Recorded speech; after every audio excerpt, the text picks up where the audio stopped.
Hello, everybody, and welcome to our last session of this wonderful film festival. I hope Olá a todos, enjoyed it and bem-vindos à nossa última sessão desse maravilhoso festival de filmes. Eu espero que todos tenham apreciado e aprendido e ficado mais curiosos sobre essa tradição maravilhosa e tudo que ela realizou, não apenas no Tibete, na Índia, no Nepal, mas também no Ocidente, onde ela está florescendo e se expandindo.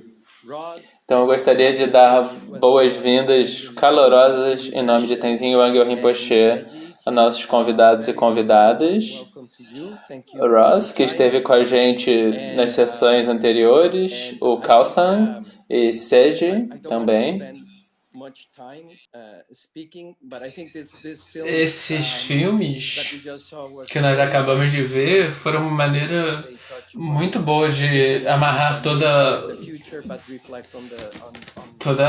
o festival ao longo desse último mês, porque eles apontam para o futuro, eles nos permitem ver o passado um pouco nessas filmagens históricas de sua santidade, de lugares muito antigos e importantes, de ensinamentos e estudos no Tibete, como eles continuam vivos e desde então eles floresceram mais.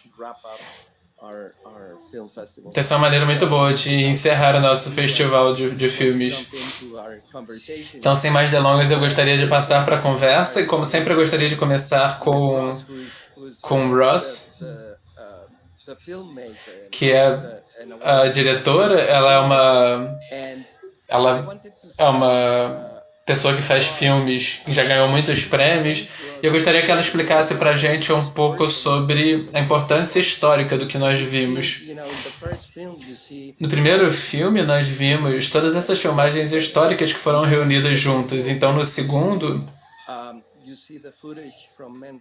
você vê as filmagens de Manry, de Yundrum Ling. Eu nunca fui lá. Provavelmente a maior parte de quem está vendo não tem ideia onde fica. E a gente estava falando com o Ross sobre como difícil chegar lá, como elas são distantes.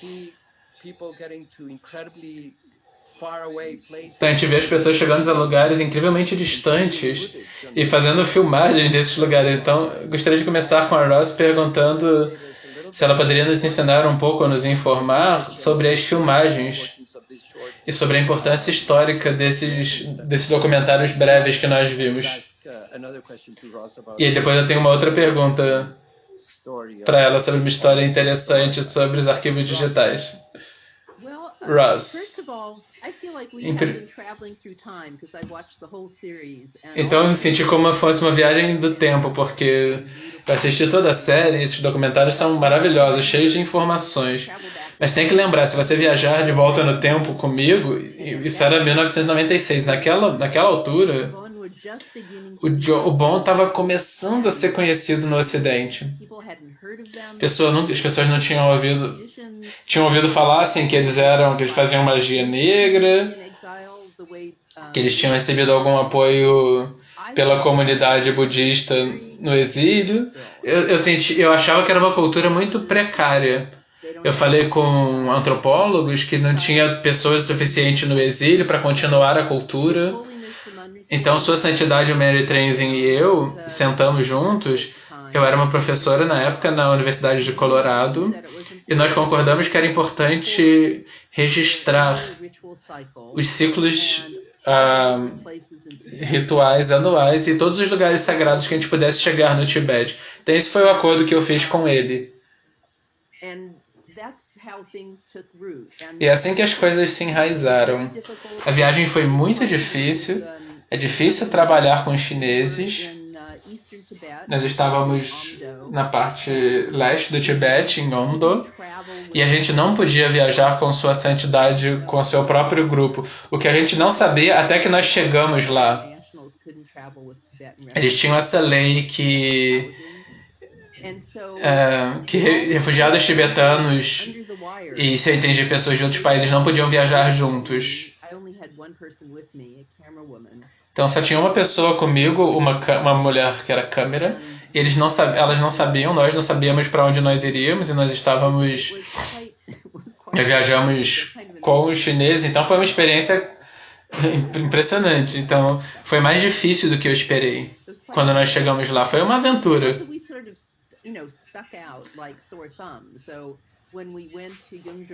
Quando nós fomos para Yongdrongling com Chamtro, eles disseram que quem são essas senhoras brancas americanas? O que elas estão fazendo aqui? Ele disse, elas são bom, pô. E aí todo mundo ficou quieto. Todos olharam só pra gente. Então nós fomos bem recebidos da comunidade Bompo, mas depois tivemos que sair do país, né? Porque os chineses tinham essa lei de que os turistas não podiam ficar mais de uma certa distância dos bancos para mudar para fazer a troca das moedas. Então eles foram basicamente expulsos, né, do país pelas autoridades. E eu tinha medo que eles fossem pegar as filmagens. Nós ficamos, na verdade, detidos. Nós fomos trancadas num hotel. A câmera que viajou comigo ficou com muito medo. Ela ficou por anos sem falar comigo. Eles queriam olhar as filmagens. Eles não queriam testemunhos sendo falados. Então eu mostrei para eles essas danças, que eram horas de dança. Então eles acharam muito chato e eles liberaram. E ficou tudo bem.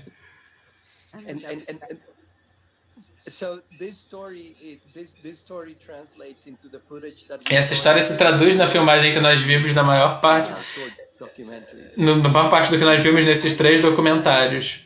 Sim, e parte disso foi que Sua Santidade e eu, nós estabelecemos 2 centros de mídia, um na universidade, que é do Colorado, e outro no Monastério Mary. E eu ensinei os monges a fazerem filmagens.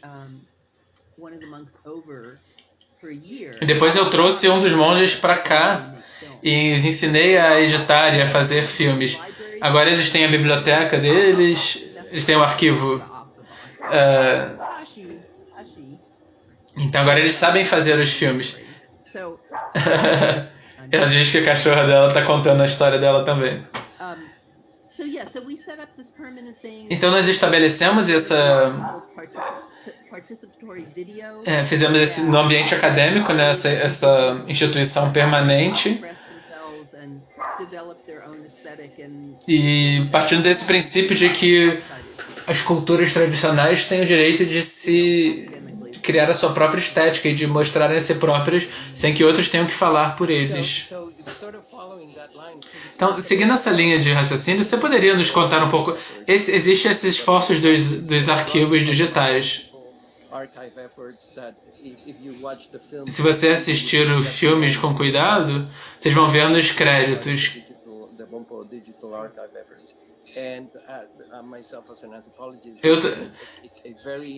Eu também, como antropólogo, é muito importante fornecer ferramentas de interpretação e comunicação para as comunidades do local e das culturas para que eles possam expressar do seu ponto de vista o que eles querem comunicar, expressar, em vez de ter um intermediário que poderia ser Ross, poderia ser alguém do Ocidente, poderia ser nós, qualquer pessoa, mas ter a voz local e eles poderem se expressar é incrivelmente importante. E Russ, você poderia nos contar como foi o florescimento de todos esses fósseis do arquivo digital? Quando você olha para trás, quando você vê agora, o que surgiu disso? Parece que aconteceram muitos milagres. Uma vez que eu cheguei lá, eu percebi, eu não falo tibetano. Então eu estava totalmente nas mãos deles. E tem muitas pedras e formações e fontes, os elementos são sagrados. E eles tinham que me apontar, ou eu nunca saberia. Então isso foi parte do que nós conseguimos filmar visualmente. E eu tive a oportunidade de receber Sua Santidade 33º Mary Transin numa universidade. Nós estabelecemos o arquivo lá e ele falou. Fizemos uma grande recepção para ele, então foi um sucesso. Mas eu não sou mais professor, então o arquivo agora foi movido para Manry. Então agora tem coisas guardadas em Colorado, mas a maior parte das coisas está em Manry. Então agora todo mundo tem câmeras, tem celulares, então agora é muito mais fácil registrar as coisas, mas levou anos antes para ter tudo também transcrito. Nós transcrevemos e traduzimos tudo que nós filmamos. Porque nós não sabíamos, caso contrário, nós não saberíamos o que buscar.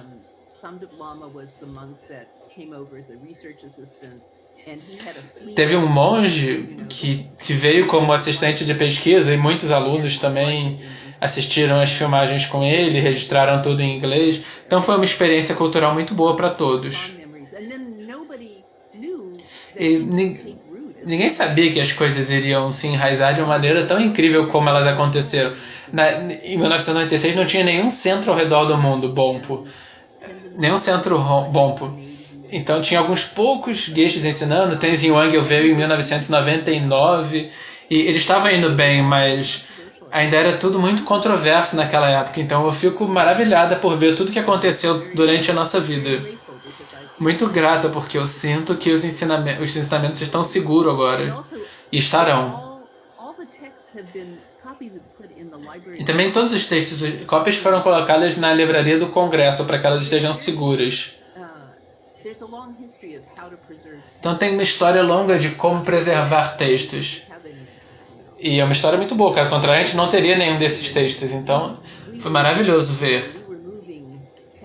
Nós estávamos levando os textos de um lado para o outro no Tibete. E acho que alguns foram levados de volta para a Índia. Tinha muita coisa acontecendo que na época que nós não sentimos que era seguro filmar. Isso nos leva para a seguinte questão. Quando a gente entende os documentários, os vislumbres do que nós vimos desses lugares distantes e como as culturas se mantêm vivas e assim por diante, no segundo filme nós vimos a importância da sua santidade Chantru chegar lá no Manry. Gyundrum não é o Manry na Índia, é o Manry original no Tibete. Então, Gyundrum no Tibete também. Peço inclusive desculpas se na tradução em algum momento eu entendi errado. Então é o Manry que estava no Tibete. Você poderia discutir então, Sedge, sobre a importância histórica desses dois complexos no Tibete? É o Kalsang, desculpa. Olá a todos. Eu vou começar com o Manry. Eu gostaria de mencionar brevemente que em toda a comunidade Bon até agora, a gente chama de, às vezes, 3 assentos principais: Yeruesaka, Manry e Yungtrum. Eles são muito bem conhecidos. Aí, às vezes a gente substitui um deles pelo Karna. Então, o Manry, ele é muito ligado a esse Yatsaka que não existe mais. Ele foi fundado muitos anos atrás e ele foi colapsado, levado pela água no final do século XIV. Então essa é a razão pela qual o primeiro abade do Manry, a gente diz o fundador do Manry, Nimechera Gyaltsen, que fundou esse monastério, o Manry, que foi o último, ele também foi o último abade do Iruetsa. Então esse monastério Iruetsaka foi destruído e eles precisavam de um lugar para praticar, para educar monges. Então ele fundou o monastério Manry em um lugar muito belo, com as bênçãos, no centro do Tibete. Então não é muito longe de Shigatse e de Kotashinenpo, nomes aproximados. Atualmente ele fica no distrito Shigatse. Então nós estamos falando sobre do período entre os séculos 14 e 15. Então o monastério Manry foi fundado em 1405. Poucos anos depois do Nimechera Gyaltsen falecer. Então ele fundou esse monastério Manry nesse lugar e então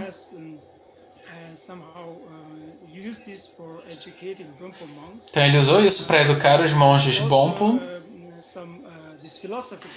e também esses textos filosóficos que nós também estudamos nos monastérios de Sakyapa. Então tinha uma tradição filosófica que ele quis manter intacta. Então no Manri tem muitas gerações de abades em Manri. Então por que isso é muito importante na comunidade Bonpo? Tem muito a ver com as linhagens de transmissão. Então nós temos todas essas transmissões e que vem de diferentes mestres, de diferentes linhagens. Mas então o primeiro abade do Manri recebeu todas as instruções, todos os empoderamentos, as transmissões de diferentes mestres e fez todas elas se juntarem em uma única transmissão. Então as pessoas de diferentes áreas começaram a ir para Manri porque elas viam que o Manri era considerado de uma maneira muito autêntica, como uma linhagem pura. Então, como sendo várias linhagens que se juntaram em uma única linhagem. Então as pessoas de vários outros monastérios vinham receber as transmissões de linhagens do abade. Por isso que o monastério Manri ele era considerado um monastério muito elevado nas hierarquias, na comunidade Bonpo. Então ele estava focado principalmente essa linhagem e prática, em alguns casos também estudos filosóficos, como os sutras e outros assuntos. E às vezes, posteriormente, por volta do século XIX, o estudo filosófico se tornou um pouco menos filosófica. Então, por volta de 1830, outro monastério foi fundado, que foi Yundrung Ling, que também tinha o objetivo de fazer esses estudos mais filosóficos que estavam gradualmente desaparecendo de Manri, mas eles queriam mantê-lo intacto. E era muito perto lá também, então as pessoas tinham autoridade. Então, quem queria focar nos aspectos filosóficos, elas iam para Yundrung Ling, e outros aspectos da linhagem e da tradição, elas iam para Manri. Então, eles mantiveram esses monastérios muito próximos. O fundador do Yundrung Ling, ele também estudava no Manri.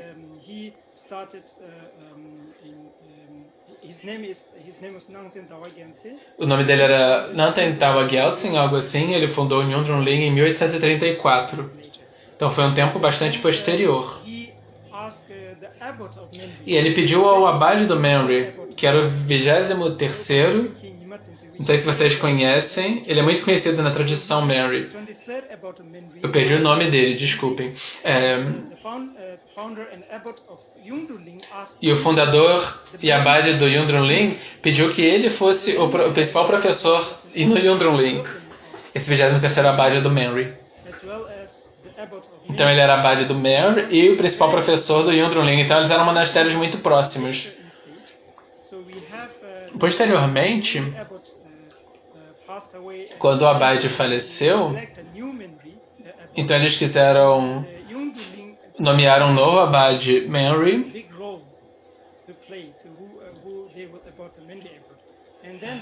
Então isso era um papel importante para o abade do Manri assumir também. Então se você sabe um pouco sobre, por exemplo, sobre a relação entre o Dalai Lama e os Panchen Lama, é mais ou menos a posição entre os abades do Manri e essa posição no Yundrung Ling. Então eram dois monastérios diferentes, dois lugares diferentes, mas uma mesma linhagem. Então esses eram os dois principais monastérios Bonpo. Então se você olhar para a história um pouco depois, no século XX, quando os chineses vieram para o Tibete, o Manri também foi destruído. O Yundrung Ling também, então todo mundo teve que fugir para a Índia. Então o abade Manri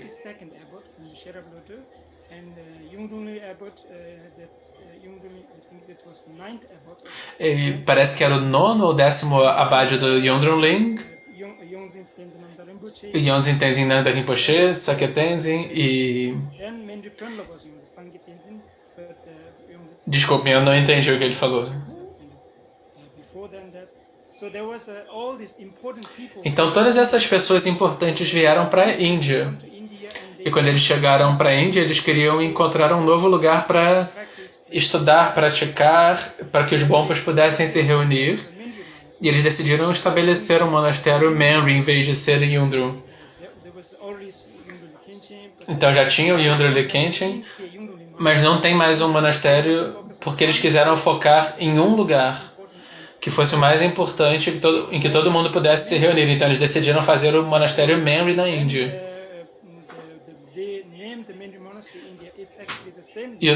E a linhagem do monastério Manri na Índia é a mesma linhagem que foi destruída, então eles restabeleceram essa linhagem e selecionaram o abade, porque o 32º abade ele já estava fora do Tibete.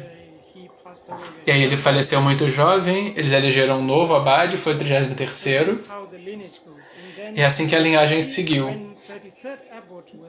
Quando você vê que o 33º abade foi entronado, porque na tradição Manri, quando você assume essas novas posições, você precisa atualizar toda a linhagem de algum lugar. Então, ainda que você tenha uma linhagem, o voto de monges e tudo mais, você precisa reavivar a linhagem. Reiniciar a linhagem. Então, as deidades... O abade do Yundrum Ling foi quem transmitiu a maior parte dos votos monásticos para o abade do Manri. Então, esses dois monastérios são muito conectados. E, na verdade, naquela altura, era o único monastério, o único grande centro. Hoje nós temos outros 2 ou 3 grandes monastérios na Índia, pequenos também. Tem também um monastério em Katmandu, e tem linhagens diferentes que vêm de Geshes, do abade.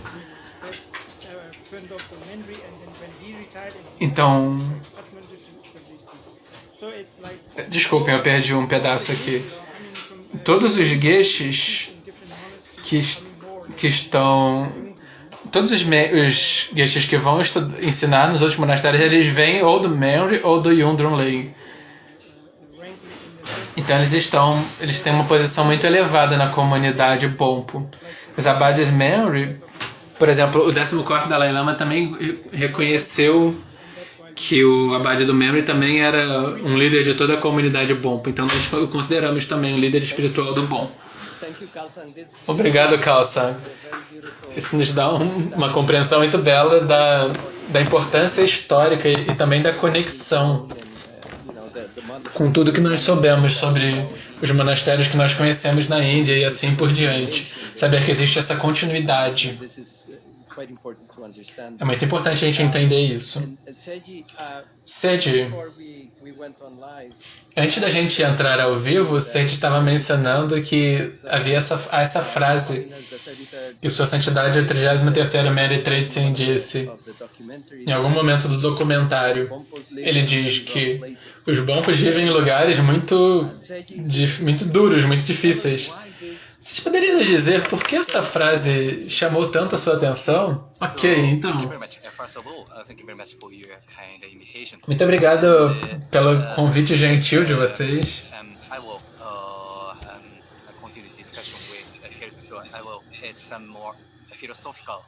Depois eu vou continuar na discussão, vou adicionar um aspecto, uma explicação mais filosófica sobre a diferença entre o Bon e o budismo. Mas primeiro, eu gostaria de responder a sua pergunta. Eu fiquei muito tocado pelo filme. Muito obrigado, eu fiquei muito tocado por esses filmes. Especialmente, eu fiquei muito tocado pela frase de Sua Santidade. No segundo filme, Uma Viagem Bonpo ao Tibete, Sua Santidade disse: os Bonpo costumam ficar em lugares muito difíceis. Ou seja, os Bonpo sempre viveram em situações difíceis. Ele falou isso rindo, brincando, meio sorrindo. Mas essa fala dele é uma das palavras-chave sobre o quão significativa é a tradição Bon. Se ele pôde sobreviver E isso quer dizer que ele também pode sobreviver na situação difícil trazida pelo coronavírus. O Bompo tem uma origem indígena do Tibete, nativa.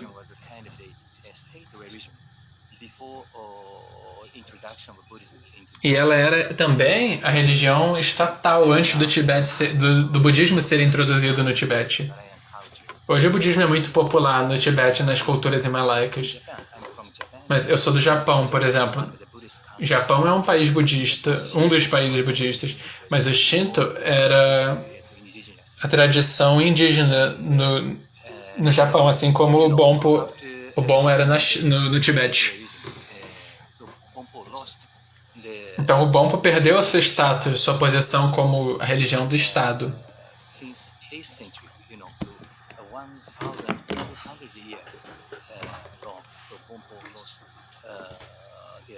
Então os Bompo perderam o seu poder.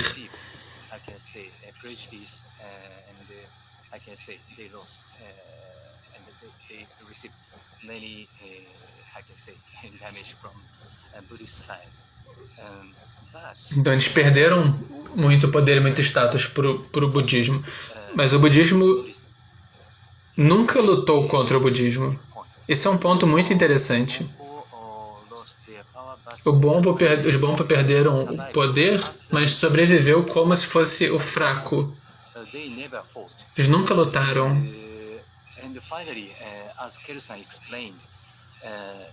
Yonjin Rinpoche negotiated with His Holiness the Dalai Lama, and finally His Holiness and the 33rd Menditism, he was, I can say, he was recognized as the top of the Bon tradition. Então, o 33º Menditism foi reconhecido por sua santidade Dalai Lama como uma figura importante da tradição Bon e foi reconhecido por sua santidade também como uma das 5 tradições espirituais do Tibete, né? O Bon, da mesma forma que o Sakya, a Nyingma, Kagyu, Gelug, então foi reconhecido como estando na mesma condição de igualdade. Então,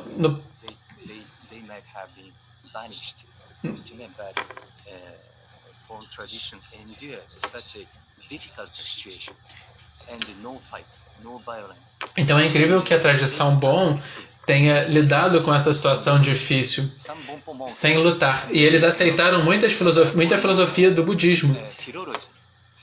De acordo com a gente diz que a tradição Bon aceitou a filosofia budista desde o século XI. Então, posteriormente eu vou discutir a diferença entre as filosofias do budismo e do Bon, mas então os Bompo não lutaram contra o budismo e aprenderam muito do budismo.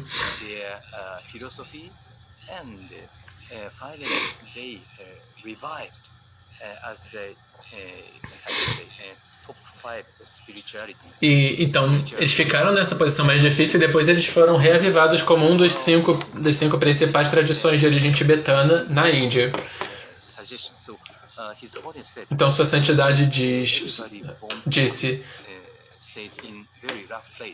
o Bompo os Bompo ficam em lugares difíceis.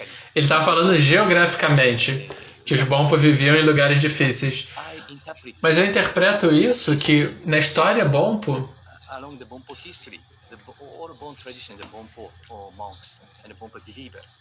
os monges e as pessoas que acreditam, que praticam o Bompo, eles viveram positivamente em situações difíceis, sem lutar, brigar, né? Então agora também, que é uma situação muito difícil pelo coronavírus, todas as pessoas ficaram em posições fracas. Então as pessoas, até o presidente dos Estados Unidos, ele foi pego pelo coronavírus também. Então as figuras mais poderosas do mundo também foram pegos pelo coronavírus. Então, diante do coronavírus, todos os seres humanos ficaram fracos. Então a gente entende, os seres humanos não são tão fortes, e tudo bem. Então mesmo em situações difíceis, A tradição bom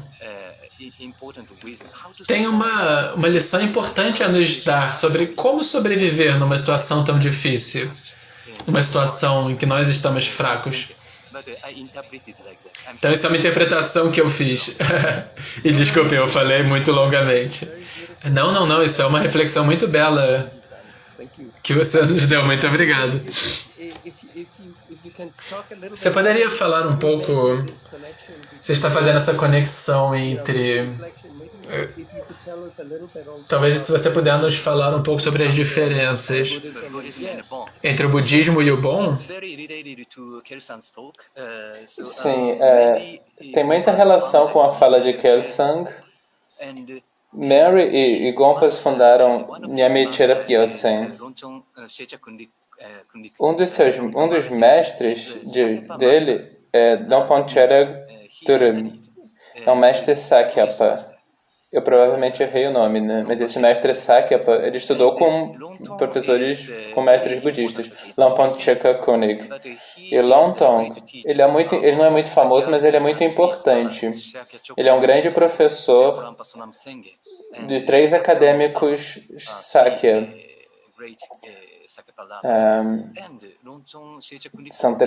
Ele cita o nome de 3 mestres, Lamas Sakyapa. E Lopo Chekadum, ele é o primeiro crítico de Tsongkhapa, Losang Drakpa. E após a sua crítica, Kerupje, o discípulo de Tsongkhapa, o criticou, e os discípulos Sakya começaram o debate entre Gelugpas e Sakyapas. Mas a gente não deve esquecer que Longtham Cheka Koenig produziu Nyambe Cherab Gyaltsen, o monge filósofo mais importante, foi o fundador do monastério Menri. Nyambe Cherab Gyaltsen eu considero ele um gênio, um dos monges acadêmicos mais excelentes na história do Tibete. A sua explicação é muito sistemática. Talvez o Kelsang Note saiba. Quando você lê os seus tratados sobre as 2 verdades, é muito belo. Como eu vou dizer? A sinopse é muito completa. E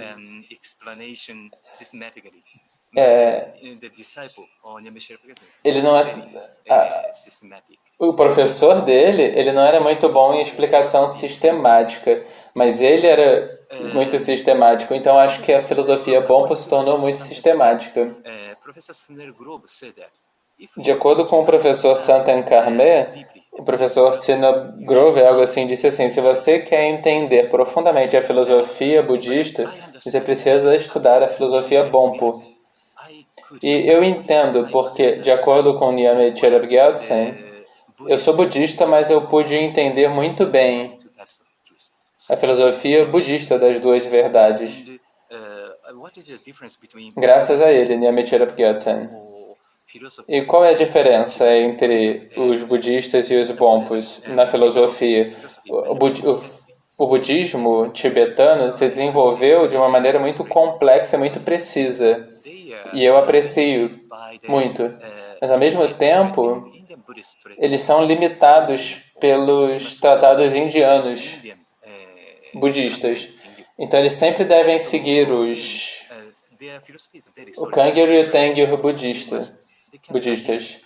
Então, a filosofia deles é muito estruturada, não é flexível. E a filosofia indiana é a mesma coisa, mas os filósofos de Bonpo, eles não são limitados pelo Kangyur e o Tengyur, pela filosofia indiana.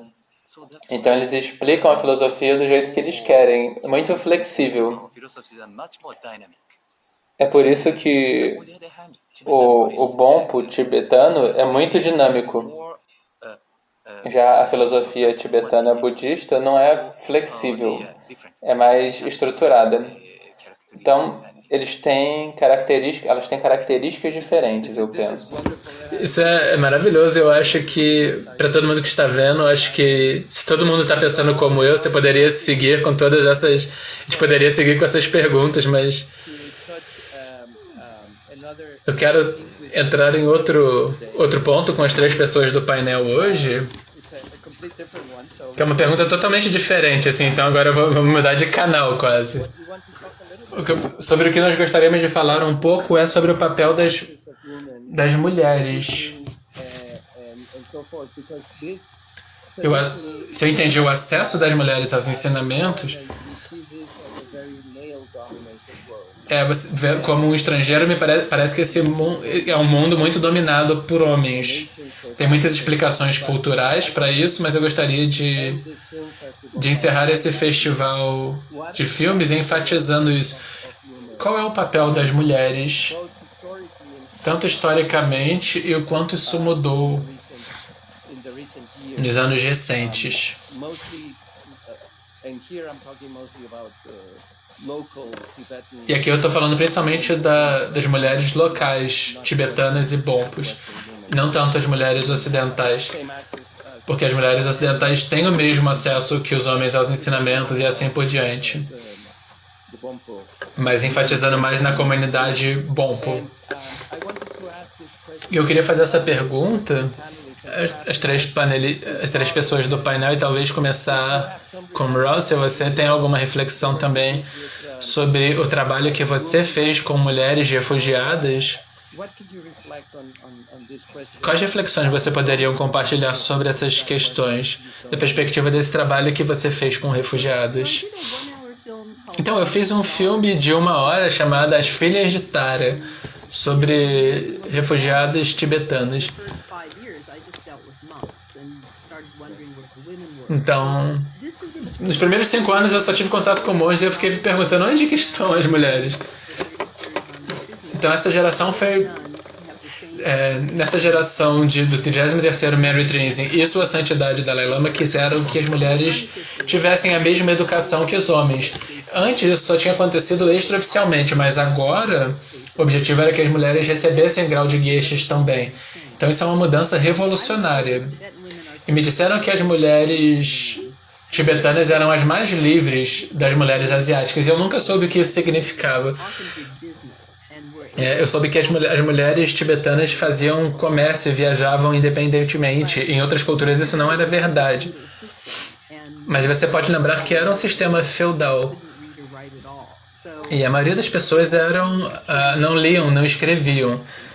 Então, nos séculos 20 e 21, teve uma grande mudança nessa estrutura. E eu acho que seria muito interessante ter uma professora mulher bom no Ocidente. Eu gostaria de ver isso, porque tem muitas mulheres praticantes. Eu acho que o Tenzin Wangyal Rinpoche se tornando um... Eu não entendi, desculpa. A atuação do Tenzin Wangyal, ele se tornar um chefe de família e não ser um monge, foi importante. Então a gente ia até lugares em que... onde a gente parava, as pessoas vinham de vários lugares para ver a sua santidade, e as pessoas pediam ele era quase como um deus, assim, eles queriam levar alguma coisa das suas unhas, dentes, até a urina. E ele era um homem muito modesto, porque ele dizia, não, isso é uma superstição, eu não vou fazer nada disso. Então existe essa mudança realmente de um mundo antigo e do mundo novo, porque as coisas estão se abrindo de uma maneira que a gente nunca antecipou. Então eu me sinto muito encorajada, porque me disseram que existe uma tradição de mulheres professoras que é uma tradição muito antiga, que essa tradição nunca foi gravada, registrada por escrita, mas tem uma tradição oral de mulheres. O Kalsang provavelmente sabe mais sobre isso do que eu. Kalsang, você como um membro da comunidade Bonpo, como um tibetano, você mesmo, quais são as suas reflexões sobre essa questão?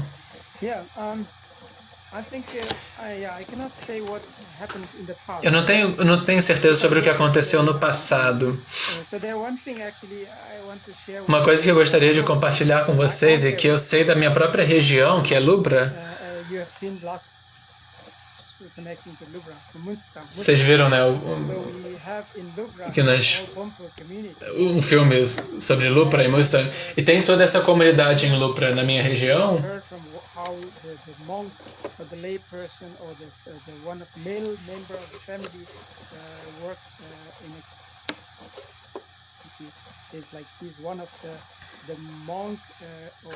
Então a figura masculina da família nessa região normalmente ia ser monge e servia como um monge em Lupra. A gente também, a filha da família, então normalmente eles escolhiam a segunda pessoa. Então você tinha 3 filhas, eles escolhiam a do meio. E elas também iam para os monastérios, para os templos. Inicialmente, elas recebiam essa escolha de estudar, a oportunidade de trabalhar e fazer as práticas religiosas e todas as coisas.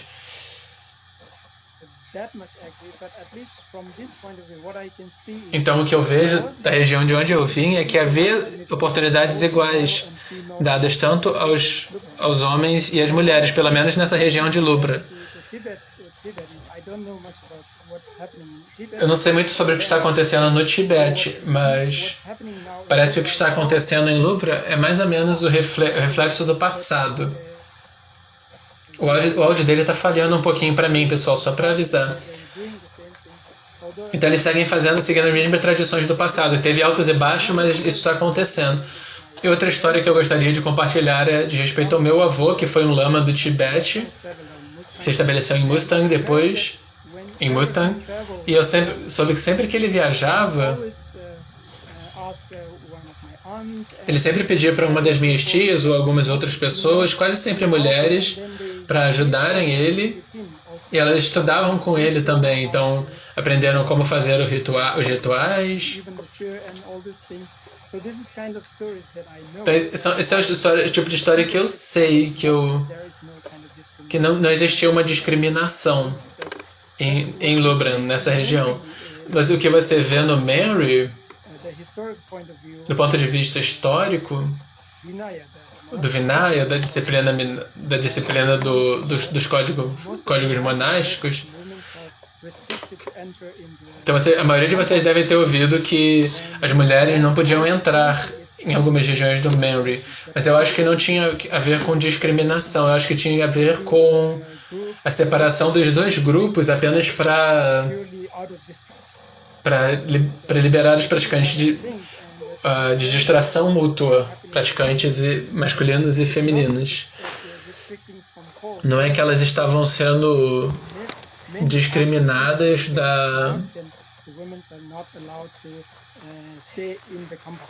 Então, quando estava escuro, as mulheres não podiam entrar em algumas partes do monastério.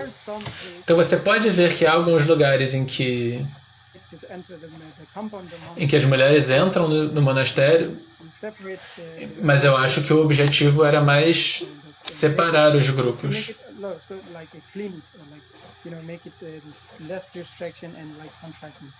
Para reduzir o contato entre os grupos.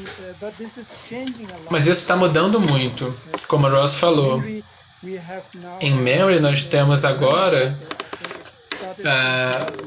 os monastérios femininos de monjas. Começou em 2001 com grande esforço do 33º Mary Trinzin. Ele acredita que isso é muito importante, que as mulheres tenham um papel muito importante na tradição, então ele começou esse monastério feminino.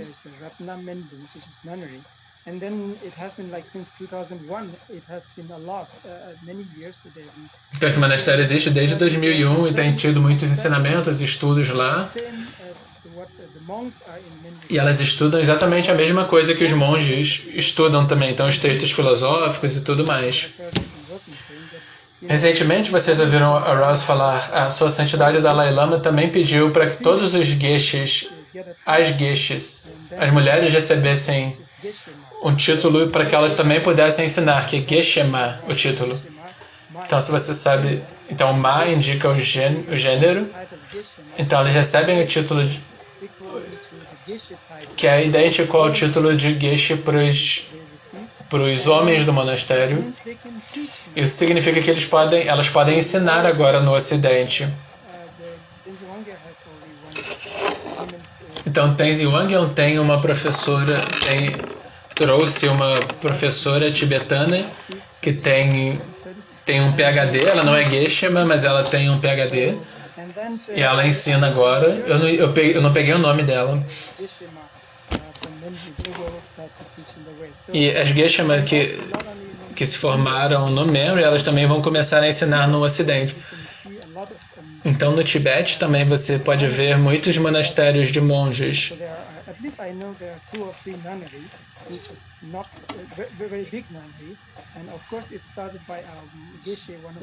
Então, tem esses monastérios muito grandes, né, que eles foram começados pelo... Então, nesses monastérios tem os ensinos filosóficos idênticos aos monastérios masculinos. Então, também começaram, né, a dar esses títulos de Geshe. Então,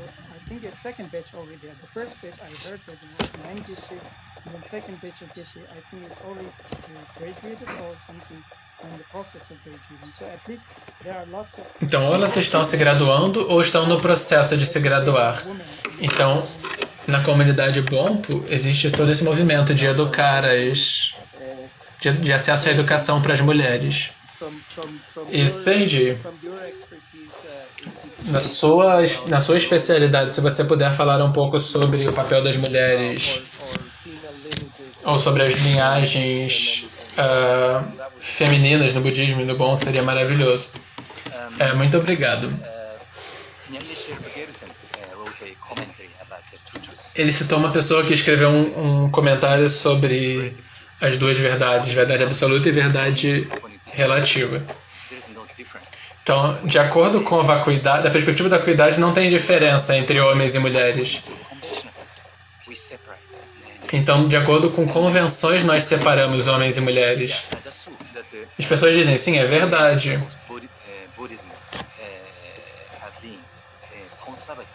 O Bon e o budismo, é verdade, eles foram conservadores. Então, existia essa divisão. Mas, por outro lado, a gente pode pensar assim, as tradições do Bon e do budismo,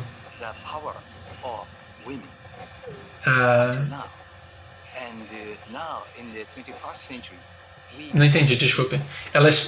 Agora os portões do século XXI, agora nós abrimos os portões e a gente pode usar o poder feminino. O que significa que as tradições do budismo e do Bon estão se tornando muito abertos para o poder feminino. Eu acho que isso é um passo muito grande. Então a gente pode falar que a situação atual é muito positiva.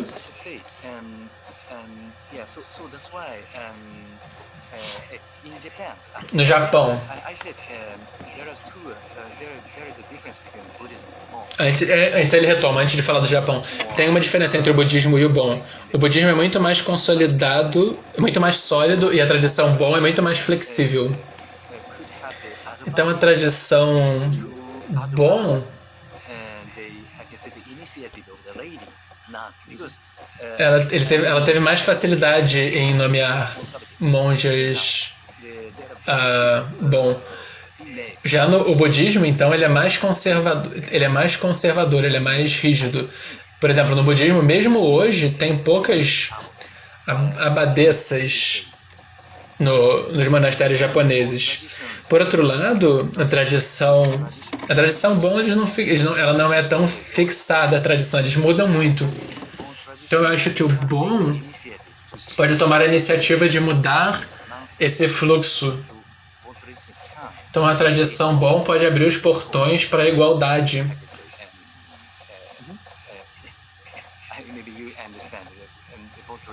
Talvez vocês entendam. Elas podem ter a iniciativa de abrir mais espaço para as praticantes do sexo feminino, do gênero feminino. Então, obrigado, Cindy. Então, nós estamos chegando aqui na nossa hora. Então, gostaria de agradecer a todos os nossos convidados por seus tempos e insights. Essa conversa foi um prazer para mim. Espero que todo mundo que assistiu tenha tido uma experiência maravilhosa. this one and the ones in the past, de ouvir sobre all the insights, todos esses ensinamentos do presente, no passado, todos os insights, todas as novas informações, as conexões, e, sobretudo, a riqueza e Sandy said, o legado, como Sandy disse, essa natureza dinâmica, a adaptabilidade, which I think it's a beautiful way of que acho que é uma maneira bela de encerrar o festival do filme, the dynamic nature é lembrar dessa natureza dinâmica e da habitabilidade e, ao mesmo tempo, preservar a essência dos ensinamentos. beautiful conjunction, Essa bela conjunção de dois princípios, right? The union of these two principles. a união desses dois princípios. Again, on behalf of Então, novamente, em nome de Tenzin Wangyal Rinpoche, muitos agradecimentos pelo seu tempo, pelos insights, para quem nos assistiu também. 21 with 2021 muito felizes, the preservation. Yes, tanto com flexibilidade quanto com a preservação dos ensinamentos. thank you all. Muito obrigado a todos. So much.